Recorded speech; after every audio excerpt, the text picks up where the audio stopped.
how often do you produce your own movies? Is that something you... As often as I possibly can. Yeah? Yeah. But then, you know what, like I said, I was just looking at this, your resume again. I mean, it grows, of course, every year, but it's 3 pages now. Oh, is it? It's a lot. I have to say, this is the longest, one of the longest resumes out of any actor or actor. I'm serious, which is true. Is that a good thing or bad? Yeah, they still call you the busiest actor in Hollywood. You've heard that. Yeah, between me and Michael Caine, Yeah, but anyway, you say you produce as much as you can? Yeah. You know, development hell, as we were just talking about, you come up with a concept. I used to be naive enough to think, okay, I can buy a book, I'll get somebody to write a script, and we'll be shooting it next year. No, not that easy. So now I understand, you know, it takes time. The first thing I produced, I guess, was Eve's Bayou, and that took 5 years. Yeah. You know, so. It was a great film, critically acclaimed as well. Akilah and the Bee. No. That wasn't production? Not mine. I thought you produced that. No. No, maybe Lawrence did. No, I know, but I thought you produced it. No, I've done Eve's Bayou, Caveman's Valentine, Formula 51. Okay. I just finished with The Cleaner, so, yeah. Okay. That's coming out soon. Yeah, maybe by the end of the year. Now, when your phone rings or however it happens, I mean, which happens a lot, how often do you turn down projects? You must turn down quite a bit. Every week. Yeah. Yeah, well, I read 6, 7 scripts a week, 6 or 7 scripts a week that are offered to me. Okay. So I turn down, 6 or 7 scripts a week. That's a lot. lot. I can't do everything. No, that is a lot. I can't do them all. Seriously, yeah. And on top of it, do you turn down some stuff that looks really good? I turn down stuff that, interestingly enough, you turn down things because I don't particularly see where they're going, or who's going to see it, or whatever, and then you look up at the end of the year and people are being nominated for Academy Awards because they're doing them, and you go, how'd I miss that? So everybody doesn't know. I mean, it's a crapshoot. You never know. When this came your way, obviously Stephen King's name's on there, so that's probably enough right there. Well, maybe? not really. No. I mean, every Stephen King short story is not a movie. This one was particularly intriguing, and the pedigree of the people around it, Michael and John, all the people that were involved, and Lorenzo, who I know, were involved, was appealing to me, and it was shooting in an interesting place. I like London, so we shot in London. I enjoyed that. The character does something that I like to do. He explains himself a lot. He talks. That was interesting. It was shot in London. It took place in New York. Yeah. And most of it was inside. Yes. So why did they choose London at the time? I have no idea. I didn't even ask them why or how we got there, but it probably had something to do with the investors and Michael and everything else. Is that the first time you shot there? Or? In London? Yeah. No. I was going to say, you've made so many movies. Yeah. What's your favorite place to shoot or to hang out when you're Favorite working? place to shoot so far has been Cape Town. Oh, okay. South Africa. Yeah. On this film, how many months were you on the set? I was only there a month. Okay, that's... Yeah, it was very short. Well, my scenes are pretty quick and self-contained.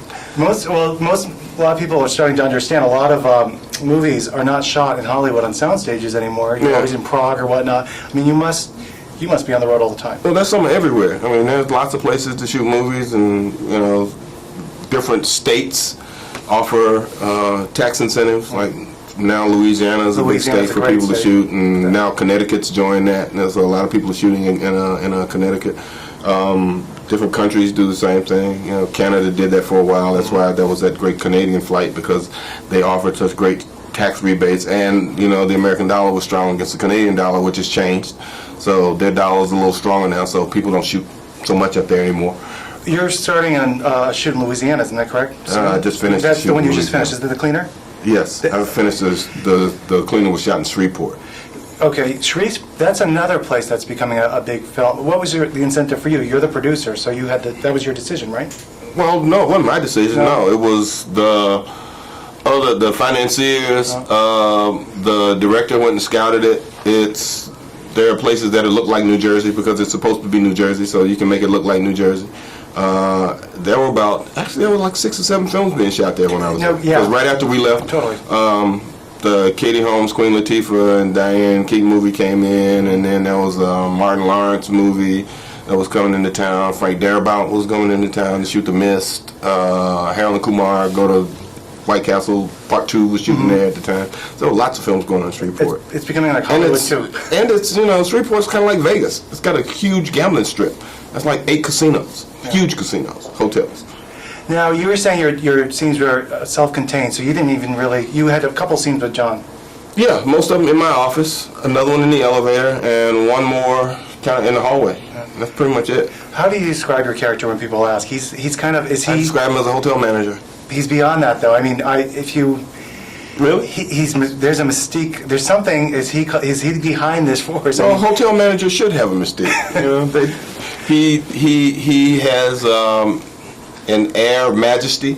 There's some mystery to him. He explains the room and explains the history of the room to the point where you're wondering if he's actually trying to keep this guy from going into the room, or is he daring him to go into the room, or is he dangling this bait that says, you should try it, see what happens. So it's kind of hard to tell. Is he the crypt keeper, or is he, actually trying to prevent this guy from doing this thing? Did you see the movie? Yeah. Mm-hmm. Okay. When you shoot the movie, you know your parts. Now it's fresh when you see it on the screen. Were you jumping at certain scenes that you didn't know what to expect? No, I read the script, so You I read know the what whole to expect. script, yeah. I mean, I always read the script, so I know what to expect. I'm generally sitting there trying to see how well they pull off the things that they said they were going to do. And I guess Tuesday when I go to the film, I'll watch the film with the audience to see how they react to it. My wife's already told me she's not going. Why not? She can't do movies like that. Really? Now, I'm trying to think of is this one of the scariest movies you've done? I guess so. Yeah. I haven't done a real pure horror movie. Yeah. I've done adventure stories where things with big teeth are chasing me, like Deep Blue Sea, but Yeah. never a pure horror movie. Was that part of the appeal, just a different genre, or do you Yeah, just... of course. I love the genre. And part of being in this business for me is being able to do things that I enjoy going to watch on Saturday afternoons. In terms of films that were just there for pure kinds of visceral appeal. For me back then, horror movies for me then were, Wolfman and Frankenstein and, vampire movies and some Vincent Price films, but now those things are adventure stories. The vampire and Wolfman stories are. They still tell those. Those are timeless. I mean, those. Yeah, but they're not horror movies now. No. No. Like Yeah. Underworld is not a horror movie. Blade is not a horror movie. It's an adventure. Action adventure movie. I don't know if you find this, but it is very hard to have a horror movie where you can up the ante. You got to be very clever. Well, yeah. Old school horror movies. Now it's Hostel and Saw 2. I like those. I like slasher movies. I love them. But I also love things like Audition, which are kind of Japanese movies that know how to push that envelope to a point without being slasher movies, or know how to freak you out, like The Eye. Things like that. And of course, movies you've been in, Pulp Fiction. I mean, that's a total different. Yeah, but that's genre. another kind of genre. Yeah, total different genre. Do you still keep in touch with Quentin? See him often? Well, of course. Yeah. Does he have stuff for you, or bring stuff to you all the time? Yeah, I kind of missed my window on the Grindhouse movie. I was doing something else, and there was a small window that I could actually get to Austin and do what I was doing, and the window closed. I couldn't do it. Did you see it? Not yet. Yeah, you'll like it. Yeah, I know. Anyway, so it's good to see you again. Congratulations. Thank you. Thanks a lot. Thanks. Thank you. Take care.